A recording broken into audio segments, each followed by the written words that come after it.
Viber မှာကိုပုံနဲ့ sticker လောက်ပြပါတယ်အရင်ဆုံးဒီ Viber တဲ့ကိုတစ်ချက်ရင်ဝင်လိုက်ဝင်ပြီးသွားပြီဆိုလို့ရှိရင်ကျွန်တော်တို့တယောက်ယောက်ရဲ့ဒီချက်ပေါက်ထဲဝင်လိုက်ပါနော်ပြီးသွားရင်ဒီအောက်နားလေးမှာ sticker လေးရှိရယ်ဘာနော်ဒီကောင်လေးemoji လည်းရတယ်ပြီးသွားရင်ဒီမှာဒီ၄ခုလုံးပေါ့နော်ဒီ၄ခုလုံးကြိုက်ရနှိပ်လို့ရတယ်ဒီညာဘက်နားလေးမှာအပေါင်းလက္ခဏာလေးရှိရယ်ဒီနားလေးမှာတစ်ချက်နှိပ်လိုက်နှိပ်ပြီးရင်အောက်မှာ create sticker ဆိုတာလေးရှိရယ်အကောင်လေးတစ်ချက်နှိပ်လိုက်ပြီးသွားရင်အပေါင်းလက္ခဏာပဲဆက်နှိပ်မယ်ပြီးရင် gallery ကိုတစ်ချက်နှိပ်ပြောလို့ရှိရင်တော့ကျွန်တော်တို့ထည့်ချင်တဲ့ sticker ထည့်ချင်တဲ့ပုံလေးကိုတစ်ချက်ရွေးလိုက်ပြီးရင်ဒီမှာ tag ဆိုပြီးစာရိုက်ထည့်လို့ရတယ်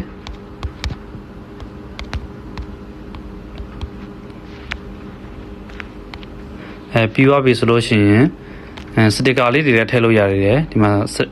စတစ်ကာကိုတစ်ချက်နှိပ်လိုက်ကိုလိုချင်တဲ့စတစ်ကာလေးကိုတစ်ချက်ထည့်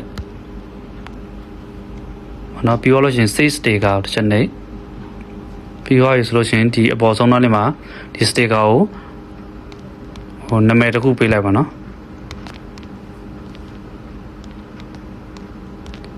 ပြီးသွားရင် create ပတ်ကိုနှိပ်လိုက်ရပါပြီ